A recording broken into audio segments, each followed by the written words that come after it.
தாராபுரம் அருகே பாலம் கட்டுமான பணிக்காக தோண்டப்பட்ட பள்ளத்தில் விழுந்து கணவன் மனைவி உயிரிழந்த பகுதியில் ஒப்பந்ததாரர் மீது வழக்கு பதிவு செய்யப்பட்டுள்ளது. கூடுதல் விவரங்களோடு இணைகிறார் செய்தியாளர் சரவணகுமார். சரவணகுமார், தற்போது ஒப்பந்ததாரர் மீது வழக்கு பதிவு செய்யப்பட்டிருப்பதாக அறிகிறோம். மேலும் என்னென்ன நடவடிக்கைகள் எல்லாம் காவல்துறை முன்னெடுத்திருக்கிறது? இந்த விவகாரத்தின் தற்போதைய நிலை என்ன சரவணகுமார்? விக்னேஷ், தாராபுரம் அருகே திருநள்ளாறு கோயிலுக்கு சென்றுவிட்டு குள்ளாயிபாளையம் அருகே வந்து கொண்டிருக்கும் போது கணவன்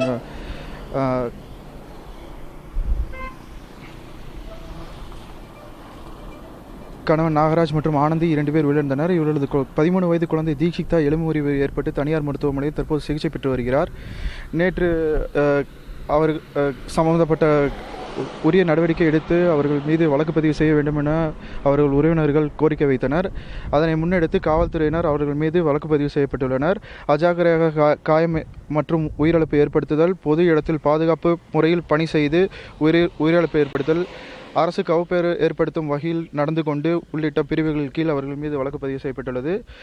இதில் முதலாவதாக ஏஇ கணேஷ் மற்றும் site engineer Gunasekaran, site supervisor Gautham மற்றும் இதனுடைய கான்ட்ராக்டரான சிவகுமார் மீதும் தற்போது வழக்கு பதிவு செய்யப்பட்டு விசாரணை நடத்தி வருகின்றனர். கூடுதல் விவரங்களுக்கு நன்றி சரவணகுமார்.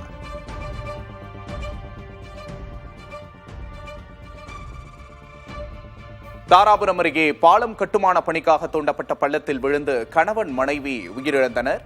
இந்த விவகாரத்தில் ஒப்பந்ததாரர் மீது வழக்கு பதிவு செய்யப்பட்டுள்ளது.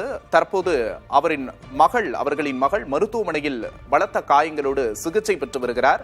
இந்த நிலையில் இது தொடர்பாக நடவடிக்கை எடுக்க வேண்டும் என்று பெரும் கண்டனங்கள் எழுந்த நிலையில் தற்போது இந்த நடவடிக்கை எடுக்கப்பட்டிருக்கிறது. கூடுதல் விவரங்களை எமது செய்தியாளர் வழங்க கேட்டோம்.